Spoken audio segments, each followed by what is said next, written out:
Assalamualaikum warahmatullahi wabarakatuh.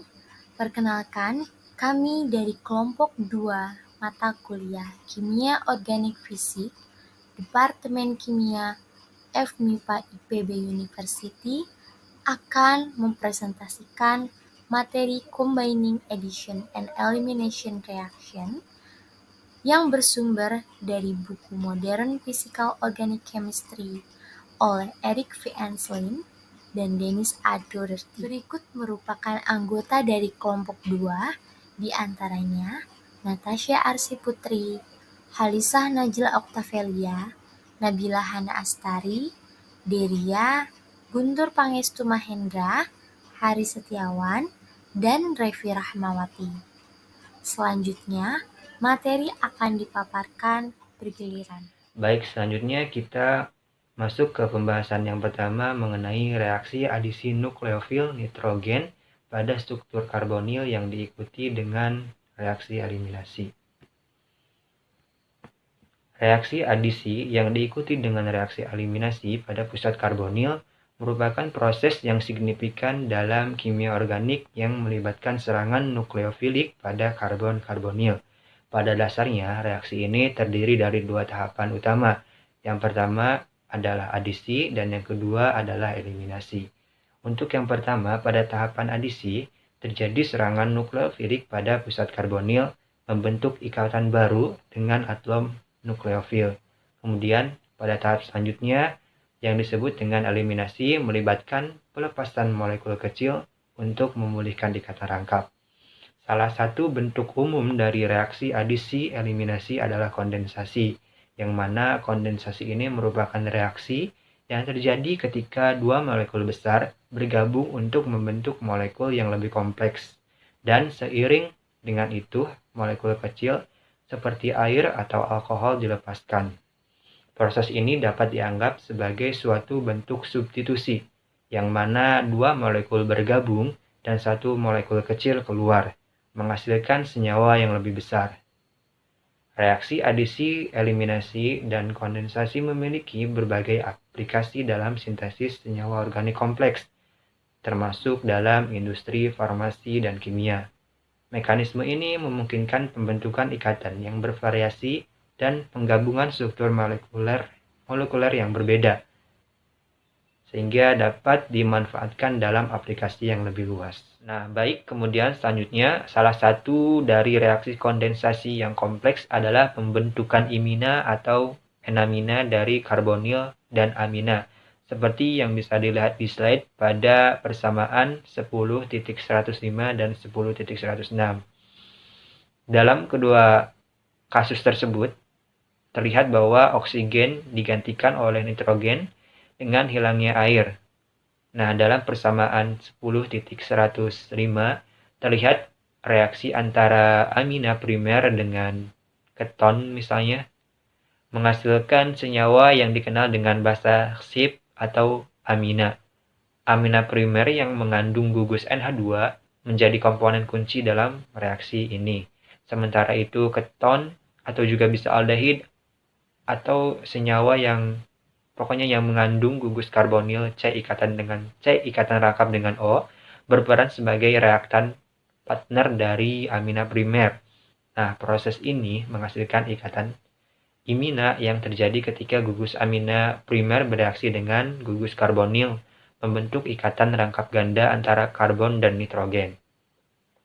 Namun, perlu diketahui bahwasannya imina adalah sebuah molekuler dengan keunikan sifat-sifatnya karena melibatkan ikatan rangkap ganda antara karbon dan nitrogen. Dan hal yang perlu diketahui bahwasannya kompleksitas ini membawa suatu tantangan terutama ketika imina mengandung gugus alkil atau hidrogen.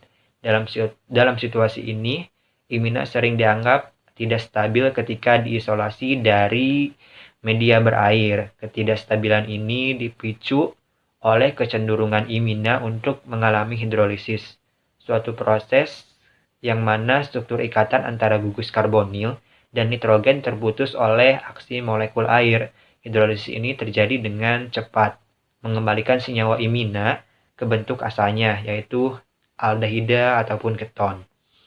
Nah, gugus alkil atau hidrogen dalam imina menarik molekul air sehingga memicu terjadinya hidrolisis. Oleh karena itu, dalam kondisi akuatik atau media berair, imina sering dianggap sebagai senyawa yang tidak stabil. Namun, hal ini berubah secara signifikan ketika ada gugus aromatik seperti penil misalnya, C6H5, yang ditempatkan pada salah satu atom karbon atau nitrogen dalam molekul imina, yang mana gugus aromatik ini membawa kestabilan struktur yang dapat menangani kecenderungan hidrolisis imina. Struktur cincin yang terbentuk oleh gugus aromatik menciptakan kondisi konjugasi, meningkatkan stabilitas keseluruhan molekul. Oleh karena itu, imina yang mengandung gugus aromatik sering disebut sebagai basa sip, yang mana basa sip dengan inti aromatik seringkali dapat diisolasi dengan lebih mudah dari media berair dibandingkan dengan imina yang hanya mengandung gugus alkil atau hidrogen. Karakteristik kestabilan struktur yang dimiliki oleh gugus aromatik membuka peluang untuk penerapan lebih lanjut dalam berbagai bidang. Misalnya, basa sip aromatik dapat digunakan dalam sintesis senyawa kompleks logam, kemudian aplikasi untuk pewarnaan, atau berperan sebagai katalis dalam reaksi organokatalisis. Kemudian, perubahan signifikan dalam molekuler terjadi ketika oksigen atau nitrogen terikat pada atom nitrogen dalam molekul imina. Struktur ini cenderung stabil dan gugus fungsional ini memberikan sifat-sifat khusus pada molekul tersebut. Oksim, semikarbazon, dan hidrazon adalah contoh dari derivat imina yang sering dihasilkan melalui penggabungan oksigen atau nitrogen pada nitrogen dalam molekul imina.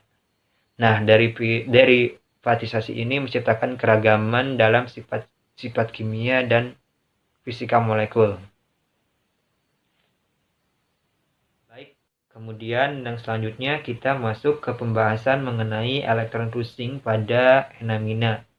Perlu diketahui sebelumnya bahwasannya elektron pusing merupakan suatu istilah yang kita kenal sebagai pemindahan elektron yang ditandai dengan panah lengkung. Nah, elektron pusing ini merupakan suatu metode yang digunakan dalam menggambarkan atau memvisualisasikan pergerakan pasangan elektron selama reaksi kimia. Nah, pada mekanisme elektron pusing enamina ini terjadi beberapa tahap. Pada tahap yang pertama, terjadi serangan nukleofil oleh amina pada atom karbonil membentuk ikatan baru antara nitrogen dan karbon. Kemudian pada langkah yang kedua dan ketiga, terjadi transfer proton untuk membentuk karbinolamin.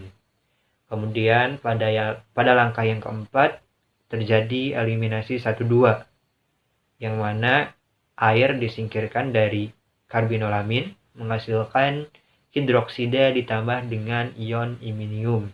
Kemudian langkah yang kelima ada deprotonasi oleh hidroksida.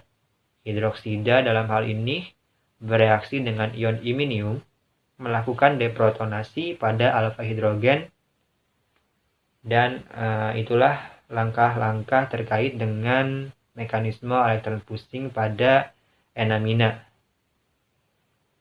Penting untuk diingat bahwasannya dalam kondisi reaksi, termasuk larut yang digunakan, itu dapat mempengaruhi mekanisme dan langkah-langkah reaksi yang dominan. Nah, hal itu memberikan pemahaman mendalam tentang proses yang terlibat dalam pembentukan enamina dan menyoroti pentingnya karbinolamin sebagai zat antara dalam pembentukan imina dan enamina. Nah, proses ini sering dilakukan dalam kondisi tertentu seperti menggunakan peralatan Deonstruct untuk mengeluarkan air dari labu reaksi. Kemudian kita selanjutnya masuk ke penjelasan mengenai katalis asam basa. Pada gambar 10.14 itu menunjukkan contoh konkret dari pembentukan oksim menggunakan hidroksilamina. Hidroksilamina diklaim sebagai amina yang paling nukleofilik dari semua amina. Hal tersebut mungkin didasarkan pada sifat elektron donornya yang kuat yang membuatnya cenderung melakukan serangan nukleofilik pada pusat karbonil. Nah, profil pada grafik tersebut yang membentuk sebuah lonceng, seperti lonceng, terlihat dalam pembentukan oksim mencerminkan katalisis asam yang dilibatkan dan pengaruh pH terhadap keadaan protonasi nukleofil amina. Katalis asam dapat mempercepat reaksi dengan meningkatkan ketersediaan nukleofil dan meningkatkan keelektronegatifan atom nukleofil sehingga memfasilitasi serangan pada pusat karbonil. Selanjutnya ada efek substituen nitrogen pada laju reaksi yang bergantung pada pH. Nah, untuk memahami dampak substituen terhadap reaksi ini, kita perlu tahu terlebih dahulu bahwa amina itu diklasifikasikan menjadi dua kelas. Kelas yang pertama adalah amina nukleofilik kuat yang memiliki nilai pKa asam konjugat antara 6 dan sekitar 10. Contohnya adalah yang melibatkan hidroksilamina dan alkilamina. Untuk kelas yang kedua ada amina nukleofilik lemah yang memiliki nilai pKa asam konjugat antara 3 dan 5. Contohnya melibatkan aryl amina. Nah, dengan amina nukleofilik kuat, perubahan pH dapat mempengaruhi laju reaksi dengan jelas, terutama karena pengaruh katalis asam. Pada pH basa, pita serapan UV-vis karbonil dengan cepat menghilang. Sementara pembentukan produk imina atau enamina memerlukan waktu yang lebih lama. Hal ini menunjukkan bahwa karbinolamin sebagai zat antara dapat menumpuk dalam larutan dan langkah dehidrasi merupakan langkah yang menentukan laju reaksi. Dengan amina nukleofilik yang kuat, mengamati bukti spektral memberikan wawasan yang signifikan terhadap proses reaksi pembentukan imina atau enamina. Pada konteks ini, kita fokus pada senyawa yang melibatkan amina nukleofilik yang memiliki sifat nukleofilik yang tinggi, artinya kemampuan untuk melakukan serangan nukleofilik terhadap pusat karbonil seikatan rangkap dengan O sangat baik. Nah, saat larutan berada pada kondisi pH basa, di luar pH maksimum pada kurva seperti yang diperlihatkan dalam gambar 10.14, perubahan spektral yang terjadi memberikan indikasi yang sangat jelas terutama pada pita serapan UV-vis dari gugus karbonil pada suatu senyawa tersebut mengalami penurunan intensitas atau bahkan menghilang dengan cepat. Pada pH basa, peningkatan keasaman larutan dapat memicu proses deprotonasi pada amina nukleofilik, meningkatkan kemampuannya sebagai nukleofil dan mempercepat reaksi serangan terhadap pusat karbonil. Akibatnya, pita serapan UV-vis dari gugus karbonil mengalami pergeseran atau penurunan intensitas yang mencolok karena perubahan konformasi molekuler. Meskipun pita serapan karbonil menghilang dengan cepat, pembentukan produk imina atau enamina membutuhkan waktu yang lebih lama. Hal ini menandakan bahwa dalam proses ini terdapat pembentukan zat antara yang disebut dengan karbinolamin. Karbinolamin adalah suatu intermediat yang dihasilkan selama reaksi dan pada pH basa. Akumulasi karbinolamin dapat terjadi dalam larutan karena laju pembentukannya yang lebih lambat dibandingkan dengan kecepatan perubahan pada pita serapan karbonil. Kemudian yang selanjutnya pada gambar 10.15a itu menunjukkan langkah-langkah dan laju relatif yang terlibat dalam penambahan amina basa kuat. Langkah adisi ini mempunyai 3 kemungkinan jalur. Yang pertama itu adisi langsung. Yang kedua ada adisi dengan katalisis asam umum atau adisi dengan katalisis asam spesifik. Nah, karena amina ini merupakan nukleofil yang baik, maka amina dapat menambahkan secara langsung pada semua keadaan pH. Namun, di bawah sekitar pH 4, penambahan langsung ini menjadi suatu penentu laju. Hal ini terjadi karena konsentrasi rendah amina itu tidak terprotonasi pada pH rendah. Kemudian, yang selanjutnya pada gambar 10.15b, itu perbedaannya terletak pada langkah yang pertama. Dalam hal ini, amina tidak cukup nukleofilik untuk langsung berikatan dengan karbonil. Nah, kemudian di langkah yang ketiga itu merupakan langkah penentu laju dari adanya dehidrasi. Kita masuk ke reaksi Wittig yang membentuk olefin dari senyawa karbonil dan fosfor iodid. Nah, perlu diketahui bahwasannya reaksi Wittig ini merupakan reaksi yang bisa dibilang unik karena berbeda dengan kebanyakan reaksi pembentukan ikatan C dengan C yang menghasilkan ikatan tunggal. Reaksi Wittig ini merupakan reaksi yang dapat menghasilkan ikatan rangkap dalam satu transformasi. Nah, kemampuannya untuk membentuk ikatan rangkap ini memberikan fleksibilitas dan kompleksitas yang tinggi pada molekul yang dihasilkan. Di sini terlihat iodid itu digambarkan sebagai Jupiter ion atau senyawa dengan muatan positif dan negatif. Kemudian di sini ada elektron pusing dari reaksi Wittig terlihat pada skema dari 10.20. Itu mekanismenya dimulai dengan serangan nukleofilik karbon dari iodid pada karbon karbonil, kemudian terbentuk cat antara, yaitu ada betain yang bentuknya terbuka dan ada oksafosfat yang bentuknya tertutup. Kemudian setelah itu dihasilkan produk alkena yang dibentuk melalui eliminasi langsung dari oksafosfetana. Pada bab ini, kita akan membahas mengenai transfer asil. Fakta bahwa salah satu atom yang berdekatan dengan karbon-karbonil dalam turunan asam karboksilat merupakan heteroatom elektronegatif, bukan karbon seperti dalam keton atau hidrogen seperti dalam aldehida, sangat penting untuk memahami reaktivitas turunan asam karboksilat. Perbedaan paling signifikan antara keton atau aldehida dan turunan asam karboksilat adalah turunan asam karboksilat mempunyai gugus pergi potensial yang kita sebut sebagai gugus asil X yang terikat pada karbon karbonil. Akibatnya, turunan asam karboksilat mengalami reaksi substitusi asil nukleofilik dibandingkan adisi nukleofilik seperti keton dan aldehida. Salah satu substitusi paling umum pada pusat karbonil dikenal sebagai transfer asil. Asil transfer membentuk dasar dari banyak prosedur biosintetik dan sintesis organik konvensional. Dalam reaksi ini, gugus asil yang terikat pada gugus pergi dipindahkan ke nukleofil, biasanya melalui mekanisme adisi-eliminasi. Apabila adisi-eliminasi terjadi pada kondisi basa, disebut B2 atau basa transfer asil bimolekuler, sedangkan pada kondisi asam disebut A2 atau asam transfer asil bimolekuler.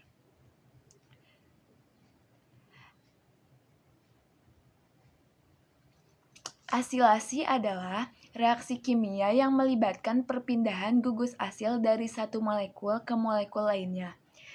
Istilah asil mengacu pada gugus fungsi yang terdiri dari atom karbon yang berikatan ganda dengan atom oksigen dan berikatan tunggal dengan atom oksigen kedua, yang berikatan dengan gugus alkil atau aril.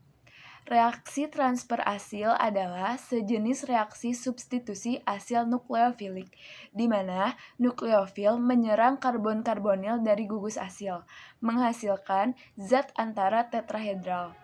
Zat antara tetrahedral kemudian hancur dan gugus asil dipindahkan ke nukleofil, yang menjadi gugus asil X baru. Reaksi asilasi banyak digunakan dalam sintesis organik, khususnya dalam produksi obat-obatan, bahan kimia pertanian, dan polimer. Misalnya, asilasi digunakan dalam sintesis aspirin yang melibatkan asilasi asam salisilat dengan asetat anhidrida. Contoh lainnya adalah reaksi asilasi Friedel-Crafts yang digunakan untuk memasukkan gugus asil ke dalam cincin aromatik. Enzim yang mengkatalisis reaksi substitusi asil nukleofilik telah mengembangkan cara untuk menstabilkan zat antara tetrahedral yang bermuatan negatif sehingga menurunkan energi aktivasi pada tahap pertama yang menentukan laju, yaitu serangan nukleofilik. Keadaan transisi akhir dari langkah pertama menyerupai zat antara tetrahedral yang dihasilkan. Dalam banyak kasus, misalnya, residu asam amino enzimatik diposisikan pada situs aktif sehingga memberikan stabilisasi ikatan hidrogen yang menyumbangkan interaksi dengan oksigen bermuatan negatif. Susunan ini kadang-kadang disebut dalam literatur biokimia sebagai lubang oksanion. Selanjutnya, kita akan membahas mengenai skema pendorong elektron umum. Aldehid dan keton bersama dengan turunan asam karboksilat semuanya memiliki ikatan karbonil CO yang sama. Dengan demikian, karakter elektrofilik karbon-karbonil memainkan peranan penting dalam reaktivitas semua senyawa ini. Karena karbon-karbonil aldehida dan keton tidak mengandung gugus pergi yang sesuai, reaksi utamanya pada dasarnya berbeda dengan turunan asam karboksilat. Ingatlah bahwa aldehid dan keton cenderung mengalami adisi nukleofilik untuk membentuk zat antara alkoksida tetrahedral. Setelah terbentuk, muatan negatif zat antara alkoksida tidak dapat ditransfer ke substituen lain karena gugus keluar potensial karbida dan hidrida terlalu tidak stabil. Sebaliknya, muatan negatif ditahan oleh alkoksida sampai protonasi mengubahnya menjadi alkohol. Turunan asam karboksilat cenderung mengalami reaksi yang disebut substitusi asil nukleofilik. Dengan cara yang sama seperti adisi nukleofilik, mekanisme ini dimulai dengan serangan nukleofilik pada karbon-karbonil elektrofilik, membentuk zat antara alkoksida tetrahedral. Muatan negatif alkoksida dapat memperoleh stabilitas dengan pindahnya ke gugus pergi Y, menghapuskan gugus pergi Y pada langkah mekanistik kedua, memungkinkan ikatan karbonil CO terbentuk kembali sehingga menciptakan senyawa asil baru. Reaksi ini dianggap sebagai substitusi karena gugus Y turunan asam karboksilat ditukar dengan nukleofil yang masuk. Ada dua bagian utama dari reaksi substitusi asil nukleofilik yang perlu diidentifikasi untuk memprediksi produk: gugus pergi turunan asam karboksilat dan nukleofilnya. Penting sekali untuk mengidentifikasi apakah nukleofilnya netral, contohnya seperti air, alkohol, amonia, dan amina, atau bermuatan negatif seperti hidroksida, alkoksida, hidrida, dan karbanion. Selain itu, penting untuk dicatat bahwa reaksi hidrida dan organologam tertentu mampu melakukan adisi ganda pada turunan asam karboksilat. Dengan langkah pertama adalah substitusi asil nukleofilik dan langkah kedua adalah adisi nukleofilik. Contoh sederhana transfer asil adalah reaksi antara asam klorida dengan alkohol seperti pada gambar di layar. Tidak diperlukan katalisis karena tingginya reaktivitas asam klorida. Alkohol melakukan serangan nukleofilik langsung pada karbon-karbonil yang kekurangan elektron. Oleh karena itu, reaksinya sangat sensitif terhadap nukleofil. Misalnya, nilai Swain-Scott untuk asil transfer dari benzoil klorida adalah 1,43, yang menunjukkan bahwa reaksi tersebut lebih sensitif terhadap nukleofil dibandingkan reaksi SN2 terhadap metil iodida. Penghapusan klorida mengikuti jalur eliminasi 1,2 yang khas. Proton dikeluarkan dari zat antara sebelum atau sesudah pelepasan klorida. Turunan asam karboksilat yang berbeda mempunyai reaktivitas yang sangat berbeda. Asil klorida dan bromida adalah yang paling reaktif dan di tengah adalah yang paling tidak reaktif. Sebagaimana tercantum dalam daftar urutan kualitatif berikut, perubahan reaktivitas sangat dramatis. Dalam sistem pelarut homogen, reaksi asil klorida dengan air terjadi dengan cepat dan tidak memerlukan pemanasan atau katalis. Amida, sebaliknya, bereaksi dengan air hanya dengan adanya katalis asam atau basa kuat dan pemanasan eksternal. Adapun urutan reaktivitas yang dimaksud yaitu asil halida lebih reaktif dari anhidrida, lebih reaktif dari ester dan asam, dan lebih reaktif lagi dari amida. Karena perbedaan-perbedaan ini, konversi satu jenis turunan asam menjadi turunan asam lainnya umumnya dibatasi seperti yang diuraikan dalam diagram. Metode untuk mengubah asam karboksilat menjadi turunan ini telah ditunjukkan pada bagian sebelumnya. Namun, sediaan urea dan anhidrida tidak bersifat umum dan memerlukan pemanasan yang kuat. Sintesis anhidrida yang lebih baik dan lebih umum dapat dicapai dari asil klorida, dan amida mudah dibuat dari turunan manapun yang lebih reaktif. Contoh spesifik dari konversi ini akan ditampilkan berikut. Nah, asam karboksilat sendiri bukan merupakan bagian penting, meskipun semua turunan yang ditunjukkan dapat dihidrolisis menjadi asam karboksilat. Hidrolisis katalis basa menghasilkan garam karboksilat. Dalam setiap reaksi substitusi, ada dua hal yang harus terjadi. Ikatan dan substrat ke gugus pergi harus putus, dan ikatan dengan gugus pengganti harus terbentuk. Waktu kejadian ini mungkin berbeda-beda, tergantung pada sistem yang bereaksi. Dalam reaksi substitusi nukleofilik, senyawa alkil diamati contoh pemutusan ikatan sebelum pembentukan ikatan dengan mekanisme SN1 dan pemutusan ikatan serta pembentukan ikatan yang terjadi secara bersamaan melalui mekanisme SN2. Di sisi lain, pada sebagian besar kasus substitusi elektrofilik aromatik, pembentukan ikatan mendahului pemutusan ikatan. Contoh spesifik pembentukan asil klorida dari reaksi asam karboksilat dengan tionil klorida akan ditunjukkan. Jumlah langkah individual dalam mekanisme ini berbeda-beda. Namun, karakteristik penting dari keseluruhan transformasi adalah penambahan yang diikuti dengan eliminasi. Katalis asam bertindak untuk meningkatkan elektrofilitas reaktan asil, sedangkan katalis basa bekerja pada reaktan nukleofilik untuk meningkatkan reaktivitasnya. Pada prinsipnya, semua tahapan bersifat reversibel.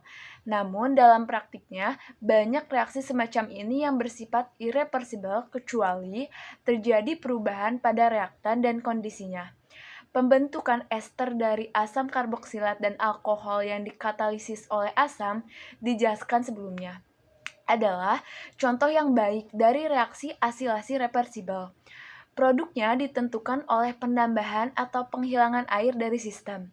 Reaksi asil klorida dengan alkohol juga menghasilkan ester. Namun, konversi ini tidak dapat dibalik dengan menambahkan HCl ke dalam campuran reaksi. Transfer asil sering dilakukan dalam kondisi asam. Di sini, gugus asil dipindahkan dari alkohol ke air.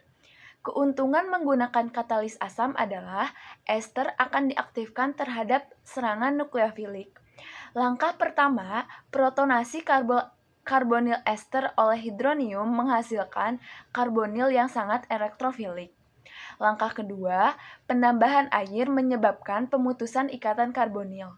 Langkah ketiga, selanjutnya sebuah proton akan dihilangkan. Nah, reaksi-reaksi tersebut berlangsung melalui apa yang disebut sebagai zat antara tetrahedral atau TI. Untuk membentuk TI, telah terjadi reaksi adisi dengan katalis asam. Namun, mengingat kepergiannya gugus terikat pada karbon pusat, reaksi eliminasi 1,2 dapat terjadi. Selanjutnya, langkah keempat, protonasi dari gugus etoksi mengubahnya menjadi gugus pergi yang baik. Langkah kelima, eliminasi dibantu oleh pasangan elektron bebas pada OH untuk membuat ikatan CO. Dan terakhir, langkah keenam, akhirnya deprotonasi oleh air mengarah ke produk asam karboksilat. Di sini ada kemungkinan lain selain TI seperti pembentukan asilium, pembentukan ketena, dan perpindahan langsung yang analog dengan reaksi SN2 seperti pada gambar. Mekanisme seperti itu dapat dijalankan dalam kondisi tertentu. Ion asilium terbentuk dengan asam halida, ester, dan beberapa metabolit dalam kondisi sangat asam. Dan asam halida dapat membentuk keten dengan katalisis basa lebih rendah. Sejauh ini, jalur yang paling umum adalah adisi eliminasi melalui zat antara tetrahedral. Nah, mari kita periksa bukti perantara ini. Pada gambar A, pada reaksi A, protonasi gugus yang keluar daripada oksigen karbonil menghasilkan zat antara ion asilium. Ini merupakan substitusi tipe SN1. Pada reaksi B, eliminasi gugus pergi dengan menggunakan basa menghasilkan zat antara ketena. Reaksi C, terjadi perpindahan tipe SN2. Tegasnya, kemungkinan C bukan merupakan transfer asil, karena gugus asil tetap terikat pada oksigen ester asal. Dan reaksi D merupakan pembentukan TI dengan mekanisme yang paling umum. Pembahasan selanjutnya mengenai pengacakan isotop. Mungkin bukti yang paling banyak dikutip tentang keberadaan zat antara tetrahedral berasal dari reaksi pertukaran isotop. Misalnya, dalam reaksi asam karboksilat yang menghasilkan derivatif seperti ester, kedua gugus OH pada zat antara tetrahedral adalah ekuivalen. Tampaknya, semua turunan asam karboksilat ini dapat melalui zat antara tetrahedral selama transfer asil. Sedangkan, pengamatan pertukaran isotop adalah bukti yang baik untuk zat antara tetrahedral. Kurangnya pertukaran isotop tidak diperlukan. Ini adalah bukti yang menentang perantara tetrahedral. Jika serangan nukleofilik menentukan lajunya, maka demikian bahwa pada persamaan yang terlihat pada gambar akan terlihat sedikit perubahan pada bahan awal. Tetrahedral perantara sebagian besar melanjutkan ke produk alih-alih kembali ke material awal. Seperti yang akan kita bahas di bawah, amida menunjukkan perilaku seperti itu dalam kondisi memprediksi lokasi pembelahan transfer asil dari ester. Hidrolisis Fischer adalah transfer asil paradigmatik. Ini sebenarnya cukup rumit. Tindakan ini rentan terhadap berbagai bentuk katalisis, dan terdapat dua kemungkinan mekanisme untuk adisi eliminasi, pembelahan, dan SN2 pada gugus ester. Cara paling jelas untuk membedakan lokasi pembelahan adalah dengan pelabelan isotop. Jika oksigen lain dari gugus ester diberi label O, maka label tersebut hilang dalam produk asam karboksilat melalui mekanisme eliminasi adisi. Namun, tetap dipertahankan dalam mekanisme SN2.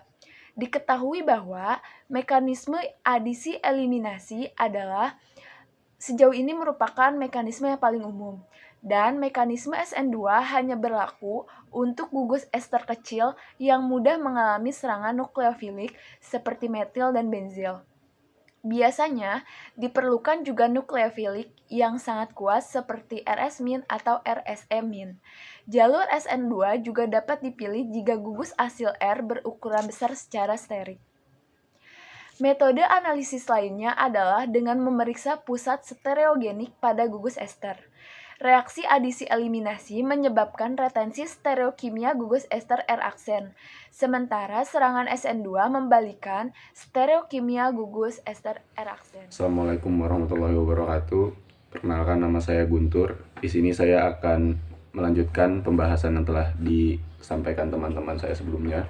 Di sini saya akan menjelaskan tentang chapter 17.4 mengenai katalis. Reaksi transfer asil sangat rentan terhadap katalis.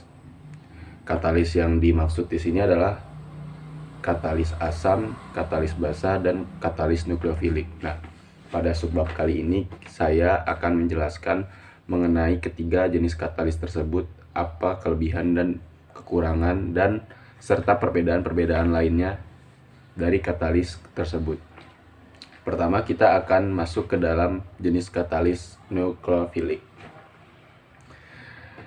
Katalis nukleofilik itu umum digunakan sebagai metode untuk mengkatalis transfer asil. Contoh dari penggunaan katalis nukleofilik ini adalah reaksi alkohol atau air dengan asam halida yang ditambahkan trimetilamina. Nah, trimetilamina ini tugasnya berfungsi sebagai katalis dalam reaksi tersebut. Nah, trimetilamina akan menetralkan asam halida yang dihasilkan serta akan meningkatkan laju reaksinya. Nah, di bawah ini kita bisa lihat mekanisme reaksi. Ada sebuah rangkaian reaksi, kita telah mekanismenya. Nah, pada posisi awal, mekanisme awal, alkohol atau air lebih cepat menyerang amina sehingga menghasilkan zat antara yang bermuatan positif, di mana muatan positif ini terletak pada karbon. Nah, akibatnya karbonil yang bermuatan positif ini sangat reaktif sehingga penambahan NU atau nukleofilik lebih cepat dibandingkan penambahan asam halida awal. Nah, perlu ditekankan kembali, NR3 atau amina di sini bukanlah bertindak sebagai katalis basa, meskipun dia bisa menyumbangkan basa secara basa Lewis karena dia memiliki PeB di atom nitrogennya. Hal ini dikarenakan ada beberapa faktor. Yang pertama adalah ukuran molekul trimetilamina yang cukup kecil sehingga menjadikannya nukleofilik yang lebih reaktif. Selanjutnya, karena ukuran yang kecil ini juga menunjukkan tidak menunjukkan efek isotop pada pelarut, sehingga dapat disimpulkan bahwa nukleofilik trimetilamina ini bersifat sebagai katalis nukleofilik meskipun dia dapat bertindak sebagai basa Lewis, tapi dia cenderung menjadi katalis nukleofilik karena dia memiliki ukuran yang kecil dan akan menjadikannya dan tidak memiliki efek isotop terhadap pelarut. Katalis nukleofilik mempengaruhi turunan asam karboksilat.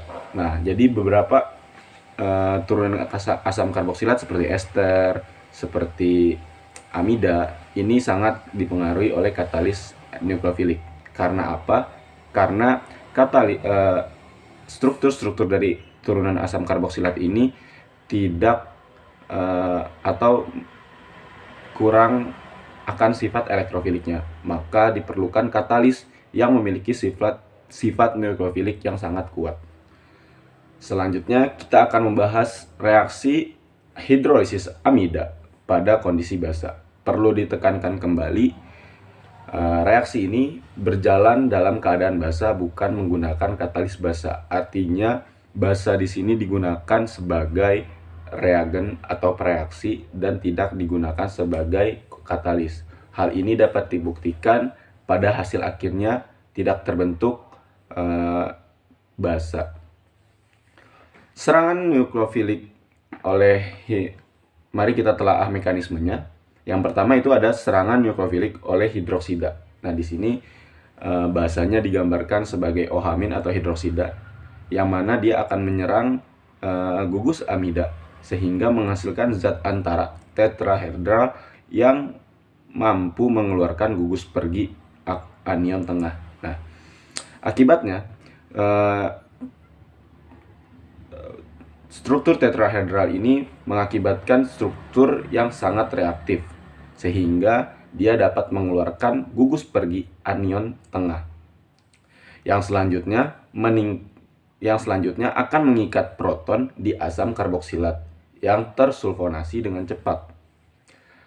Mekanisme kedua adalah hidroksida tidak terbentuk lagi, menandakan reaksi berlangsung bukan dengan menggunakan katalis basa, tetapi bereaksi secara OH atau hidroksida itu sebagai reagen. Jadi perlu diingat kembali bahwa reaksi hidrolisis amida pada kondisi basa ini, hidroksida yang digunakan adalah sebagai nukleofilik atau reagen, bukan bertindak sebagai katalis basa, bahkan katalis nukleofilik.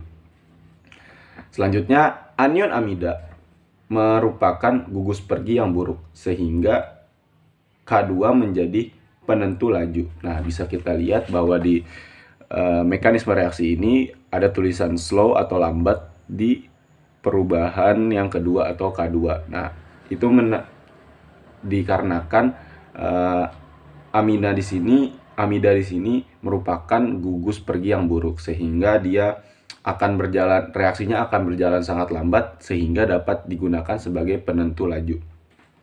Selanjutnya kita akan membahas mengenai katalis basa.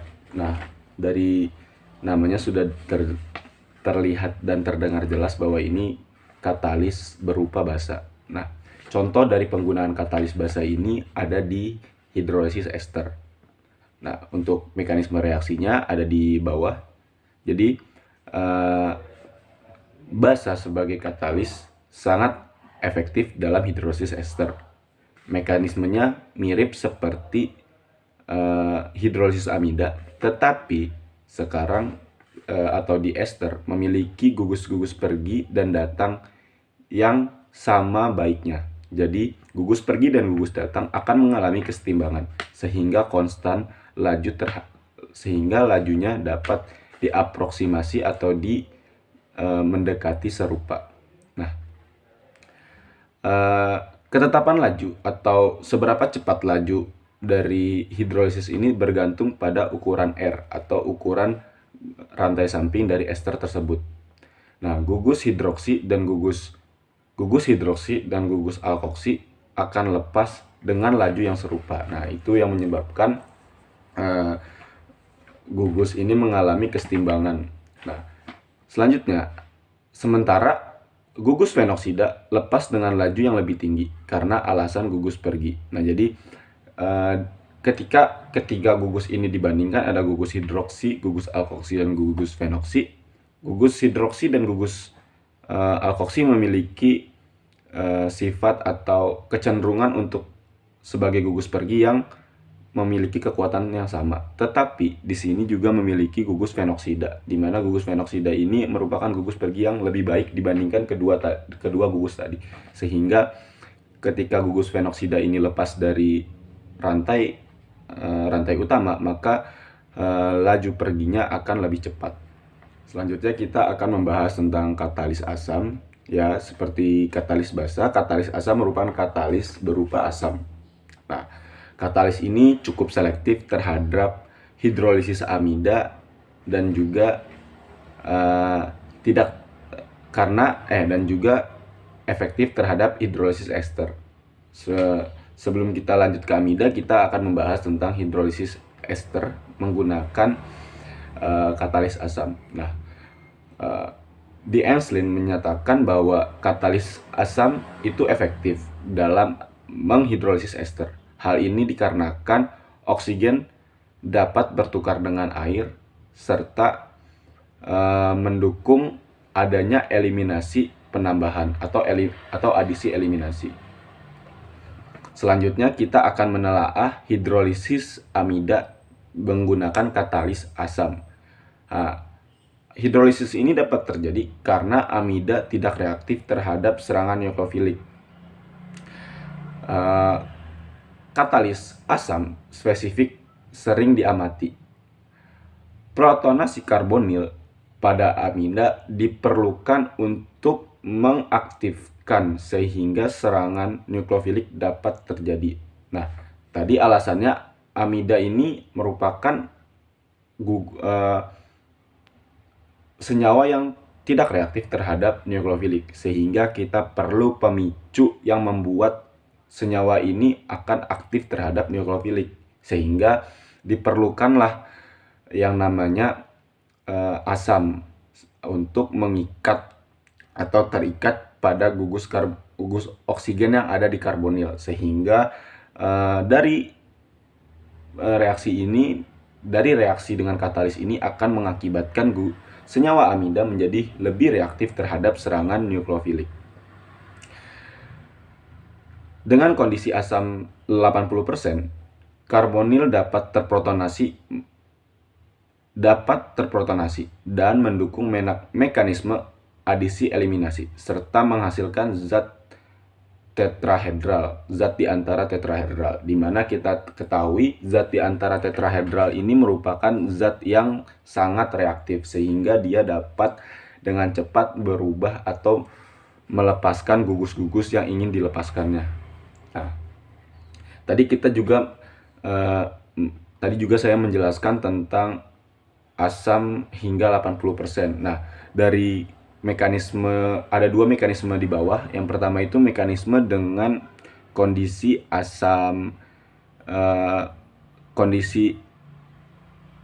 dalam kondisi asam, dan yang kedua itu adalah dengan kondisi asam yang sangat ekstrim. Nah, di mana ketika dia menggunakan kondisi asam yang cukup atau asam yang cukup 80%, rantai reaksinya itu akan berjalan sangat panjang. Jadi banyak ada tahap-tahapnya. Dan terbentuk juga yang namanya gugus atau terbentuk juga struktur tetrahedral yang sangat reaktif. Nah, untuk di penggunaan asam pada katalis asam cukup itu gugus hidrogen atau gugus proton akan mengadisi pada oksigen di gugus karbonil. Sementara pada penggunaan asam yang ekstrim, hidrogen tidak lagi mengadisi pada oksigen, melainkan dia akan mengadisi pada gugus amina, sehingga tidak terbentuk zat di antara tetrahedral. Akan tetapi penggunaan asam yang ekstrim ini akan mempersingkat tahapan dari reaksi. Nah, selanjutnya kita akan lanjut ke subbab yaitu 10.18 di mana substitusi aromatik elektrofilik. Nah, struktur aromatik kita ketahui bahwa dia adalah struktur yang bermuatan parsial negatif karena adanya akumulasi elektron yang ada di orbital p atau di orbital pi-nya. Nah, akibatnya gugus ini menjadi gugus anelektrofilik. Jadi gugus ini tidak bisa bertindak atau sulit bertindak menjadi elektrofilik karena dia bermuatan negatif tersebut. Nah, oleh karenanya struktur yang kaya elektron ini akan bereaksi dengan muatan yang berparsial positif atau bermuatan positif penuh, atau secara umumnya dia akan bereaksi dengan yang namanya elektrofilik. Makanya pada substitusi aromatik yang masuk itu adalah gugus elektrofilik, bukan gugus nukleofilik, karena aromatik sendiri telah nukleofilik sehingga dia tidak bisa berikatan dengan gugus nukleofilik lainnya. Nah, substitusi ini melibatkan substitusi hidrogen di cincin dengan elektrofilik. Jadi kita bisa lihat reaksi di bawah di mana hidrogen itu akan disubstitusi atau bertukar tempat dengan elektrofilik, sehingga elektrofilik akan nempel di cincin aromatis dan hidrogen akan lepas. Nah, substitusi ini juga mengikuti mekanisme adisi eliminasi. Contoh dari substitusi elektrofilik ini adalah alkilasi Friedel-Crafts. Ini juga akan masuk ke dalam subtema 10.18.1. Nah, alkilasi Friedel-Crafts ini merupakan interaksi antara asam dan basa Lewis, di mana PEB halogen dari alil halida dengan elektrofilik yang kuat. Contohnya itu ada di AlCl3. Nah, kita bisa lihat dari reaksi tersebut, AlCl3 akan membuat halogen menjadi gugus pergi yang baik. Karbon kation. Nah, akibatnya halida yang pergi ini akan mengakibatkan karbon kation yang terbentuk sangat reaktif terhadap elektrofilik sehingga mampu berinteraksi dengan cincin aromatis. Nah, awalnya kita punya karbon yang biasa dengan mengikat halida. Ketika halidanya diambil, dia akan berubah menjadi karbon kation yang sangat reaktif. Nah, kereaktifan ini mengakibatkan dia bersifat sebagai elektrofilik kuat, sehingga dia mampu mengadisi eliminasi terhadap cincin aromatis. Nah, deprotonasi selanjutnya diikuti dengan deprotonasi menghasilkan produk di mana adanya pemutusan ikatan antara karbon dengan hidrogen yang menghasilkan ikatan rangkap atau ikatan pi yang masuk ke dalam cincin tersebut. Selanjutnya kita akan membahas 10.18.2 mengenai kinetika dan isotop efek atau efek isotop. Nah, dari subbab ini ada dua hal yang terjadi, yaitu adanya substitusi elektrofilik ke cincin sehingga membuat ion karbanion yang terdelokalisasi. Nah, bisa kita lihat ketika substitusi itu terjadi, ketika adisi itu terjadi, ada delokalisasi karbon kation, yaitu karbon nomor 1 dan juga karbon nomor 3, di mana mereka terstabilkan akan adanya resonansi. Nah, selanjutnya ada juga mekanisme tahap yang kedua atau mekanisme kedua itu adalah hilangnya proton. Nah, hilangnya proton ini adalah digambarkan dengan hilangnya hidrogen. Nah, ketika hidrogennya ini hilang, maka dia akan mengakibatkan elektron dari bekas ikatan tersebut akan masuk ke dalam cincin, sehingga cincin akan kembali menjadi cincin yang aromatis. Nah, dari mekanisme ini bisa kita telaah juga kinetikanya. Nah, dari kinetika ini itu kita bisa lihat persamaan ini adalah persamaan kompleks sigma yang digunakan dalam keadaan steady state. Umumnya reaksi pertama itu sebagai penentu laju reaksi. Nah, kita lihat dari produk yang adanya delokalisasi karbanion ini, itu dia sebagai kompleks sigma. Kompleks sigma ini dia menggunakan keadaan steady state.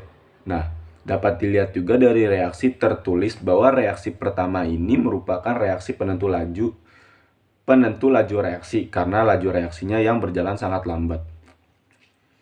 Hal itu juga diakibatkan oleh ketika K2 konsentrasi B lebih besar dan sangat besar dibandingkan K-1, sehingga orde ini akan berjalan secara orde kedua atau laju reaksi itu sama dengan ketetapan laju reaksi dikali konsentrasi aromatik dikali konsentrasi elektrofilik, sehingga aromatik dan elektrofilik ini memiliki peranan yang penting dalam reaksi tersebut. Ketika salah satunya ditambahkan, maka laju reaksi akan meningkat. Dan hal itu juga terjadi ketika salah satu reagen ini dikurangkan, maka laju reaksi akan berjalan lebih lambat. Tapi perlu diingat kembali yang namanya efek isotop.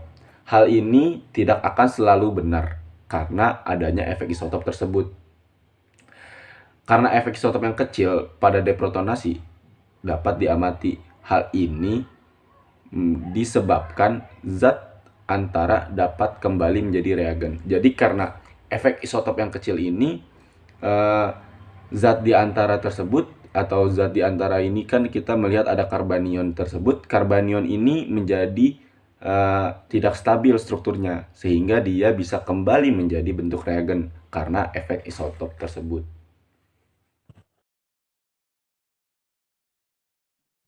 Sebelum memulai bahasan pada video ini, perkenalkan, saya Revi Rahmawati dengan NIM G4401211078 akan melanjutkan bahasan terkait substitusi elektrofilik aromatik yang sebelumnya sudah disampaikan. Selanjutnya ada intermediate kompleks atau zat antara kompleks yang terbentuk pada mekanisme reaksi substitusi elektrofilik aromatik. Seperti pada reaksi di atas, penambahan elektrofili ke cincin aromatik akan membentuk ion karbenium.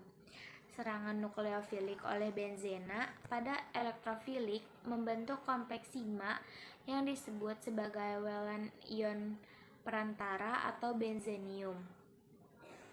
Zat antara ini merupakan struktur ion karbenium yang di dalamnya terdapat muatan yang sangat terdelokalisasi di sekitar cincin benzenanya. Dari pola muatannya dapat dilihat bahwa intermediate kompleks ini merupakan kation pentadienil yang dapat dibuktikan dengan pada gambar di atas. Pada LUMO senyawa pentadienil yang memiliki muatan positif hanya pada karbon 1, 3, dan 5, seperti halnya pada ion karbenium yang memiliki muatan positif yang terdelokalisasi. Kemudian terdapat bukti spektroskopik NMR bahwa elektrofili tidak selalu bertambah ke nukleofili aromatik secara langsung, seperti yang ditunjukkan pada mekanisme reaksi substitusi elektrofilik di atas. Dan pada reaksi sebelumnya dapat dilihat bahwa kompleks Pi terbentuk sebelum pembentukan kompleks sigma. Seperti yang sudah diketahui sebelumnya bahwa karena adanya efek kation Pi, elektrofilik akan membentuk kompleks lemah dengan cincin aromatik sebelum terjadinya reaksi. Tergantung pada kondisi percobaan dan senyawa aromatik yang digunakan. Pembentukan elektrofilik atau pembentukan ion zat antara kompleks dengan cincin aromatik atau kompleks Pi yang akan menentukan laju reaksinya. Kompleks sigma dapat diamati secara spektroskopi reaksi HF dan BF3 dengan cincin aromatik menghasilkan kompleks sigma yang dapat diamati pada suhu minus 140 derajat Celcius, di mana elektrofilnya adalah H+. Stabilitas kompleks ini berkolerasi dengan laju substitusi elektrofilik yang mendukung adanya struktur sebagai zat antara pada mekanisme tersebut. Pada tabel 10.9 menunjukkan beberapa contoh bagaimana kedua bilangan tersebut selaras. Stabilitas relatif angka-angka tersebut diperoleh dari pengukuran konstanta kesetimbangan untuk protonasi cincin aromatik.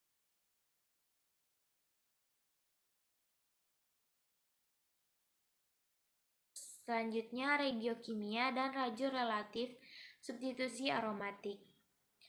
Substitusi pada benzena tidak mengakibatkan perbedaan regiokimia karena setiap hidrogennya memiliki regiokimia yang sama. Tetapi, jika terdapat satu substituen pada cincin aromatik atau pada benzena tersebut, dapat dihasilkan produk isomer yaitu orto, meta, dan para.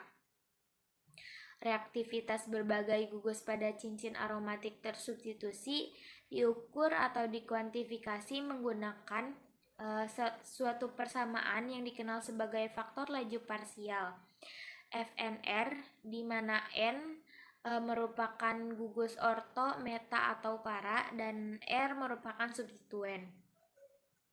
Pada persamaan ini merupakan konstanta laju masing-masing orto, meta, atau para, atau dilambangkan dengan K aksen dengan elektrofil dibandingkan dengan konstanta laju atau K untuk penambahan gugus pada benzena tersebut. Pada persamaan di atas, konstanta atau K aksen orto dan meta dibagi dua karena terdapat dua hidrogen sebagai elektrofilnya, dan konstanta laju atau K tersebut dibagi 6 karena adanya 6 hidrogen pada benzena. Pada tabel 10.10 menunjukkan beberapa faktor laju parsial untuk berbagai reaktan. Perhatikan bahwa posisi para dalam toluena mengalami nitrasi sekitar 45,8 kali lebih cepat daripada benzena itu sendiri.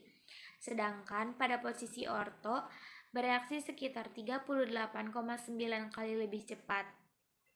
Dapat disimpulkan bahwa semua isomer pada toluena termasuk meta yang hanya memiliki 1,3 dapat bereaksi lebih cepat dibandingkan pada benzenanya itu sendiri. Oleh karena itu, gugus metil pada toluena disebut sebagai gugus pengaktif. Sedangkan pada klorobenzena dengan reaksi yang sama, orto, meta, dan para bereaksi lebih lambat daripada benzena itu sendiri. Oleh karena itu, gugus kloro disebut sebagai gugus pendeaktif. Substituen aromatik dibagi menjadi dua pada kategori mengenai reaksi substitusi elektrofilik aromatik, yaitu pengaktif atau pendeaktif dan pengarah ortopara atau pengarah meta. Jika persamaan faktor laju reaksi atau FNR tersebut lebih dari 1, dapat kita katakan bahwa R atau substituennya merupakan gugus pengaktif. Dan jika FNR-nya kurang dari 1, kita klasifikasikan bahwa R atau substituennya merupakan gugus pendeaktif. Semua gugus pengaktif bersifat pengarah orto atau para, sedangkan hampir semua gugus pendeaktif bersifat pengarah meta. Tetapi hal ini pengecualian untuk halogen, karena halogen merupakan gugus pendeaktif yang merupakan pengarah orto atau para. Mari kita ingat kembali alasan yang diberikan untuk pola aktivitas ini. Pada masalah seperti ini, kita dapat menggunakan resonansi dan konsep ikatan lokal antar atom. Untuk merasionalkan pola substitusi, dapat menguji stabilitas relatif dari berbagai pola kompleks sigma regioisomer tersebut. Misalnya pada gambar 10.20 menunjukkan struktur resonansi ion karbenium dihasilkan setelah penambahan elektrofil sembarang pada benzena yang disubstitusi pada posisi orto, meta, dan para. Jika kita membayangkan gugus X dari gugus tersebut merupakan gugus metil, pada substitusi orto dan para menghasilkan ion karbenium yang mempunyai karakter ion karbenium tersier, sedangkan substitusi pada posisi meta menghasilkan ion karbenium sekunder. Karena ion karbenium tersier lebih stabil dibandingkan ion karbenium sekunder, maka ion karbenium tersier akan terbentuk lebih cepat dalam reaksi ini. Oleh karena itu, substitusi orto dan para lebih disukai.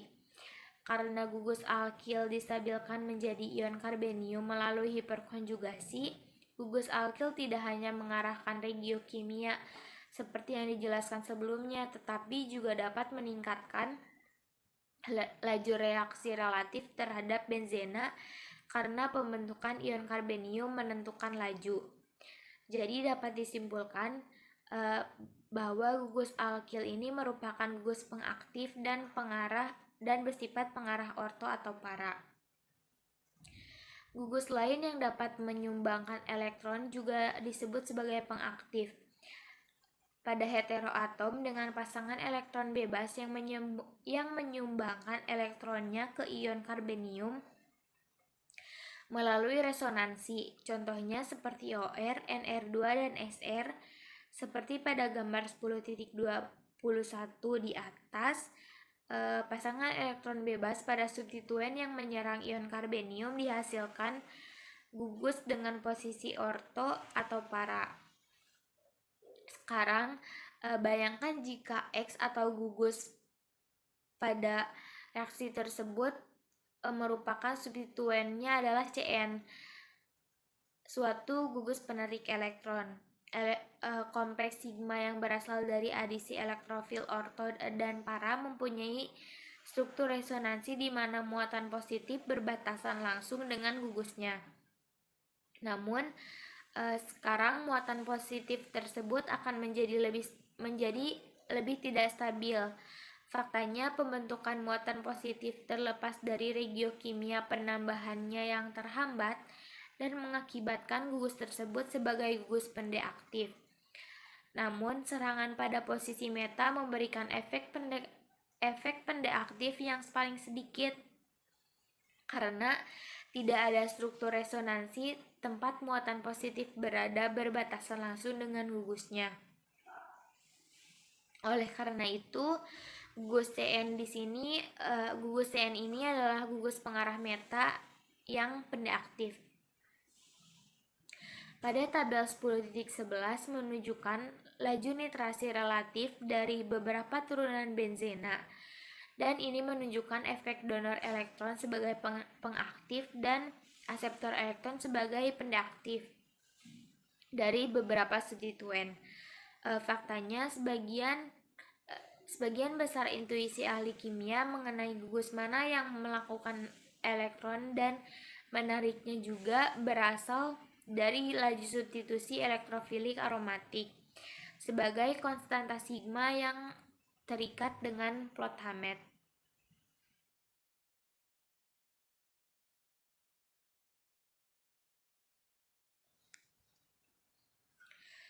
Substitusi nukleofilik aromatik.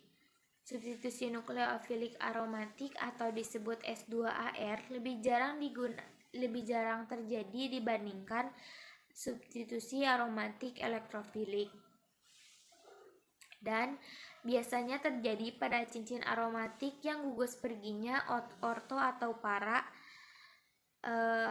sebagai gugus penarik elektron yang kuat, biasanya pada gugus nitro atau siano. Dorongan elektron untuk substitusi nukleofilik aromatik. Perhatikan substitusi klorida dengan hidroksida dalam para kloronitrobenzena di samping. Serangan nukleofilik oleh hidroksida akan meningkatkan keelektronegatifan pada gugus nitro yang dibuktikan dengan adanya dorongan elektron. Jika menghitung jumlah atom dari tempat terjadinya serangan nukleofilik hingga tempat bertambahnya muatan negatif, dapat mengetahui alasan kenapa disebut sebagai substitusi 1,6. Dengan membalikan panah akan menyebabkan pelepasan gugus halogen atau kloro pada reaksi tersebut yang disebut dengan eliminasi 1,6. Kita akan membahas terkait pengamatan eksperimental. Kinetika substitusi nukleofilik aromatik hampir selalu orde kedua pertama pada nukleofil dan orde pertama pada elektrofil aromatik. Struktur perantara disebut kompleks Meissenheimer atau kompleks Jackson-Meissenheimer. Kompleks ini terkadang dapat diamati secara langsung pada suhu rendah. Dalam pelarut aprotik, hilangnya gugus pergi seringkali menentukan laju reaksi, sebab nukleofil sangat aktif dalam pelarut tersebut. Dalam pelarut protik, serangan nukleofilik atau keluarnya gugus lepas dapat menentukan lajunya, sebab ketika gugus pergi berada pada karbon yang sedang mengalami serangan nukleofilik, maka secara alami hal ini mempengaruhi laju reaksi tanpa memperhatikan apakah pelepasan gugus pergi tersebut mempunyai pengaruh terhadap laju reaksi. Kemudian, lokasi penyerangan nukleofil tidak dipengaruhi oleh lokasi gugus lain pada cincin aromatik. Lokasi serangan ini harus merupakan karbon dengan gugus pergi agar serangan dapat menghasilkan suatu produk. Dengan substitusi elektrofilik aromatik, Gugus-gugus pada cincin mempengaruhi regiokimia reaksi, baik ortopara atau meta. Ini adalah perbedaan penting antara mekanisme substitusi aromatik nukleofilik dan elektrofilik. Kemudian dapat dilihat pada gambar 1 bahwa beberapa substitusi aromatik melibatkan jalur transfer elektron tunggal atau SET. Karena cincin aromatik kekurangan elektron dan nukleofil kaya akan elektron, transfer elektron tunggal dari nukleofil ke cincin semakin mungkin terjadi karena cincin aromatik menjadi semakin miskin elektron. Misalnya dalam reaksi 1-kloro-2,4,6 trinitrobenzena dengan hidroksida. Zat antara anion radikal yang diharapkan diamati secara langsung menggunakan spektroskopi cepat. Kemudian, pada gambar 2, kadang-kadang reaksinya berorde 1 pada struktur aromatik dan orde 0 pada nukleofil. Hal ini mengingatkan pada reaksi S1, reaksi SN1. Mekanisme ini terjadi pada garam diazonium di mana gugus pergi N sangat baik sehingga dapat lepas tanpa bantuan, meninggalkan kation aril yang terperangkap oleh nukleofil. Nukleofil dapat berupa air untuk membuat fenol atau garam CuX yang dapat menempatkan gugus X pada cincin, atau reaksi Sandmeyer. Reaksi Sandmeyer sebenarnya melibatkan transfer elektron seperti yang dapat dijelaskan pada gambar. Di sini akan membahas reaksi yang melibatkan benzuna. Reaksi substitusi lain yang terjadi pada cincin aromatik dengan adanya nukleofil melibatkan perantaraan benzuna. Benzuna merupakan benzena yang dikurangi 2 hidrogen yang berdekatan, menghasilkan ikatan rangkap 3 formal atau CH. Struktur benzuna telah diperiksa baik secara eksperimental maupun teoritis, dan representasi alkuna paling diterima secara luas, meskipun struktur kumulena dan biradikal merupakan kontributor resonansi yang signifikan. Selanjutnya, pada bagian dorongan elektron untuk reaksi benzuna. Alih-alih melakukan reaksi adisi, nukleofil bertindak sebagai basa untuk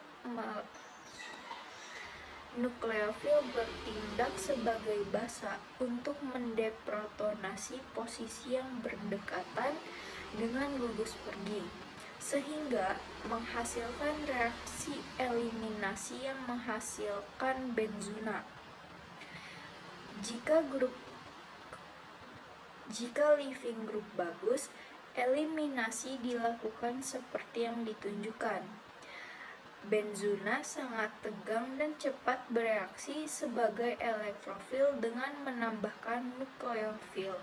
Hal ini melibatkan pembentukan karbanion sp yang mendeprotonasi pelarut dengan sangat cepat.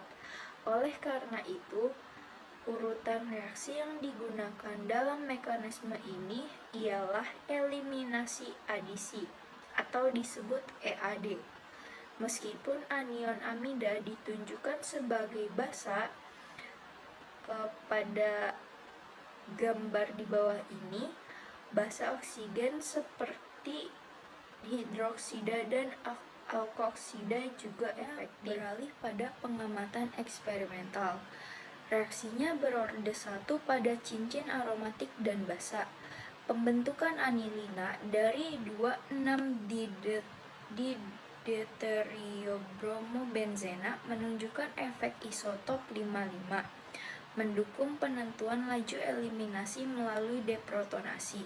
Dalam percobaan perintisnya, Roberts menunjukkan bahwa ketika karbon yang memiliki gugus pergi pada cincin aromatik diberi label C, label pada produk didistribusikan antara karbon yang terikat dan diasen pada cincin aromatik. Nukleofil mendukung zat antara yang simetris seperti benzona. Distribusi label ini tidak bergantung pada gugus pergi mana yang ada pada cincin, mendukung perantara umum benzona dari reaktan yang berbeda. Kita dapat menemukan urutan standar aktivitas gugus pergi, di mana reaksi menurun dalam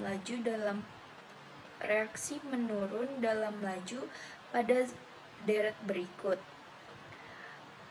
Faktanya, ketika gugus pergi sedang menarik elektron tetapi sangat buruk pengusiran pada saat kepergian. Pengusiran gugus pergi dapat menjadi penentu laju. Ini berarti bahwa karbanion tercipta sebelum meninggalkan gugus. Misalnya, fluorobenzena yang dicampur dengan urea dalam amonia mengacak deuterium yang berdekatan dengan fluor, tetapi tidak terjadi eliminasi. Fluorobenzena juga menunjukkan persentase pengacakan yang kecil, yang mana artinya eliminasi untuk membentuk benzona juga terjadi secara bertahap. Dalam hal ini, komponen eliminasi pada barisan eliminasi adisi bersifat reaksi E1CB. Sebaliknya, dengan Br dan I tidak ada pengacakan yang diamati, dan eliminasinya adalah E2 terpadu seperti yang tertulis pada gambar di bawah ini. Pada umumnya, efek substituen pada cincin benzena dapat mempengaruhi reaktivitas senyawa aromatik tersebut, di mana dapat kita ketahui dalam konteks substitusi elektrofilik aromatik, untuk posisi substituen pada cincin benzena dapat mempengaruhi kecepatan reaksi dan produk yang akan dibentuknya. Oleh karena itu, substituen orto dan para biasanya akan meningkatkan kecepatan dari suatu reaksi, sementara untuk substituen meta akan menghambat reaksi yang terjadi di dalamnya. Hal ini dikarenakan substituen pada posisi orto dan para mempengaruhi distribusi pada muatan elektron di sekitarnya, sehingga dapat memudahkan untuk terjadi serangan elektrofil.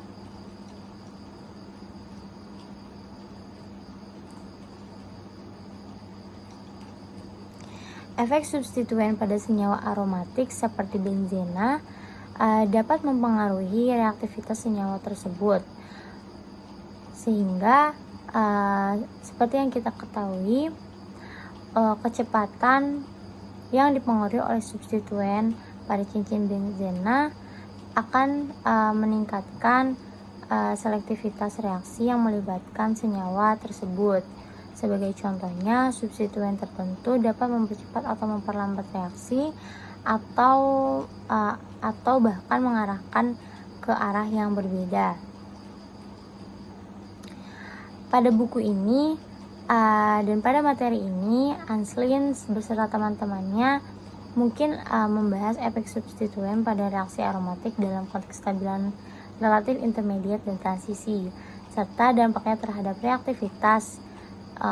Selain itu, mereka mungkin membahas bagaimana cara penggunaan pengetahuan tentang efek substituen untuk merancang dan mengoptimalkan reaksi organik tertentu, sehingga dapat kita simpulkan bahwa untuk posisi substituen orto, meta, dan para akan mempengaruhi reaktivitas pada senyawa aromatik benzena.